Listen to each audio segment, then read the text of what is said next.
ناظرین، خلافت عثمانیہ کے خاتمے کے بعد ترکی کی کمان سنبھالنے والے کمال اتاترک پاشا کی ہر تقریر امریکہ اور یہودیوں کے خلاف ہوتی تھی۔ وہ ان کے خلاف بہت سخت زبان استعمال کرتا اور مسلمانوں کے دل جیت لیتا تھا، لیکن بعد میں CIA کے اپنے خفیہ ڈاکومنٹس میں انکشاف ہوا کہ یہ تمام تقاریر اتاترک کو امریکی خفیہ تنظیم CIA کے یہودی ایجنٹس ہی لکھ کر دیا کرتے تھے۔ ان دونوں کی ملی بھگت تھی کہ اتاترک جلسوں کے اندر تو مسلمانوں کے جذبات کے مطابق یہودیوں کے خلاف بات کرے گا، امریکیوں کو للکارے گا، لیکن پس پردہ وہی کچھ کرے گا جو یہودی، امریکہ اور CIA چاہے گی۔ آج 100 سال بعد پھر ایک ایسا شخص ہے جو اپنی تقاریر میں کھلے عام امریکہ کو للکارتا ہے، دھمکیاں لگاتا ہے، لیکن جب وہ مشکل میں پھنستا ہے تو امریکی ایجنٹس ہی اس کی مدد کو آتے ہیں۔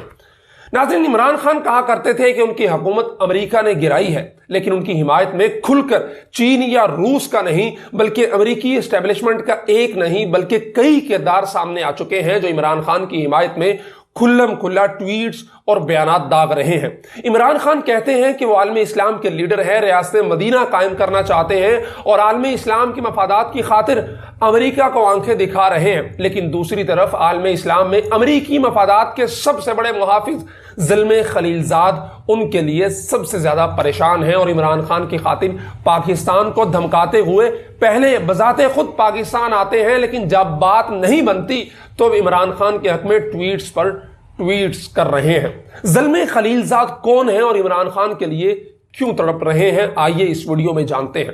ناظرین، پاکستان کی موجودہ سیاسی صورتحال پہ انٹرنیشنل کمیونٹی اپنا رد عمل دے رہی ہے اور سارے کے سارے لوگ عمران خان کے حق میں بیانات دے رہے ہیں، لیکن عمران خان کے حق میں ٹویٹس کرنے والے یہ تمام لوگ ماضی میں پاکستان اور خصوصاً اسلام دشمنی کے حوالے سے خاصی شہرت رکھتے ہیں اور ان کی اکثریت کا تعلق یہودی مذہب کے ساتھ ہے۔ امریکی CIA کے آل ٹائم فیورٹ زلمے خلیل زاد، یہودی بریڈ شرمین، ایرک سوالیول جیسے پاکستان اور اسلام کے کھلے دشمنوں کا کھل کر عمران خان کی حمایت میں سامنے آنا ظاہر کرتا ہے کہ پاکستان میں جو کچھ ہو رہا ہے اور پاکستان کے اندر کی سیاست تک محدود نہیں ہے یہ سب، بلکہ یہ سب کچھ کسی ایک گریٹ گیم کا حصہ ہے۔ زلمے خلیل زاد افغان نژاد امریکی ہیں جو دنیا بھر میں امریکی اہداف کے حصول کے لیے انتہائی ماہر سمجھے جاتے ہیں، لیکن خصوصاً عالم اسلام میں اور جہاں جہاں امریکہ نے ظلم و ستم کا بازار سرگرم کیا وہاں اپنے اسی زلمے خلیل زاد کو نمائندہ بنا کر بھیجا۔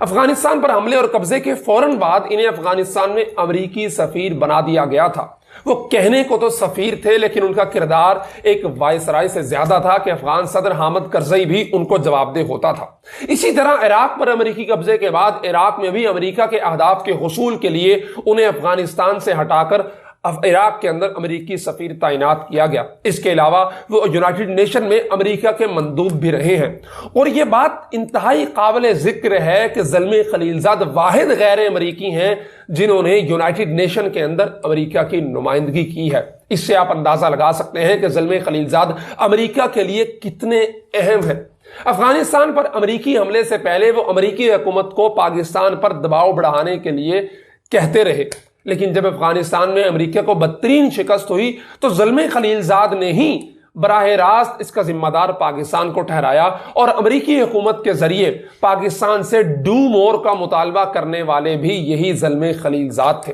یعنی پاکستان دشمنی اس شخص میں کوٹ کوٹ کر بھری ہے۔ ایک ایسا شخص جو ماضی میں پاکستان مخالفت کے طور پہ جانا جاتا رہا ہے، پاکستان مخالف کمپینز اور پاکستان مخالف لابنگ کے طور پہ اس کا نام سر فہرست رہا ہے، وہ اس وقت عمران خان کے حق میں ٹویٹس کر رہا ہے، عمران خان کے حق میں لابنگ کر رہا ہے۔ یہ تمام چیزیں کس طرف اشارہ کر رہی ہیں؟ اس وقت سرکاری طور پہ زلمے خلیل زاد کے پاس کوئی عہدہ ہے اور نہ ہی پاکستان جیسے ممالک کے ساتھ ان کا کوئی سروکار ہے، لیکن پھر بھی تحریک عدم اعتماد کی کامیابی اور عمران خان کے وزارت عظمیٰ سے فارغ ہونے کے بعد حیرت انگیز طور پر وہ خفیہ دورے پہ پاکستان آیا اور بنی گالہ میں عمران خان سے 3 گھنٹوں پر محیط 1 to 1 ملاقات کی جو بعد میں افشا ہوئی۔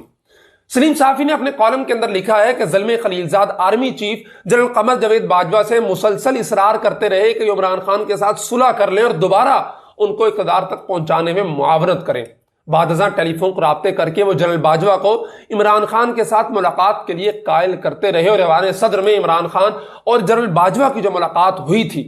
وہ بھی بنیادی طور پر زلمے خلیل زاد کی کوششوں سے ہوئی تھی۔ ناظرین، در پردہ کردار ادا کرنے کی بجائے اب زلمے خلیلزاد عمران خان کی حمایت میں کھل کر سامنے آ چکے ہیں، اور جب انہیں پتا تھا کہ عمران خان کے خلاف تمام تر حربے، تمام تر لابنگ، تمام تر خفیہ کیمپینز ناکام ہو چکی ہیں اور ان کا اثاثہ اس وقت خطرے کے اندر ہے، تو وہ اب پوری طرح مکمل تیاری کے ساتھ ہم ٹھونک کے میدان کے اندر آ کر عمران خان کی حمایت میں ایسی ٹویٹس کر رہے ہیں کہ جس سے یہ لگ رہا ہے کہ وہ زلمے خلیلزاد اور امریکی نمائندے نہیں بلکہ عمران خان کے کارکن علی امین گنڈاپور ہیں۔ اور ان کی ٹویٹس کے بعد پاکستان کے لوگوں کا یہ کہنا ہے کہ عمران خان کے اصل مالک جاگ گئے ہیں۔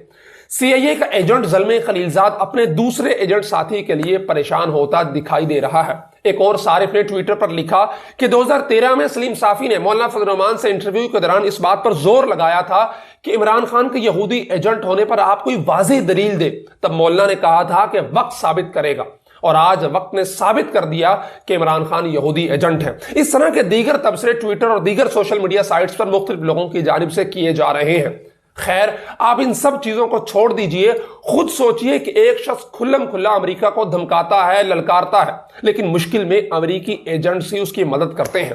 کیا یہ عجیب بات نہیں؟ کیا عمران خان کا کردار بھی کمال اتاترک پاشا کی طرح تو نہیں، جو کہنے کو تو سی آئی اے اور امریکہ اور یہودیوں کو برا بلا کہتا تھا، لیکن اس کی تقاریر خود سی آئی اے لکھتی تھی اور وہ امریکی ایجنٹ بعد میں ثابت بھی ہوا۔ آپ اس تمام تر صورتحال کو کس نظر سے دیکھتے ہیں؟ کمنٹ باکس کے اندر ہمیں ضرور بتائیے گا۔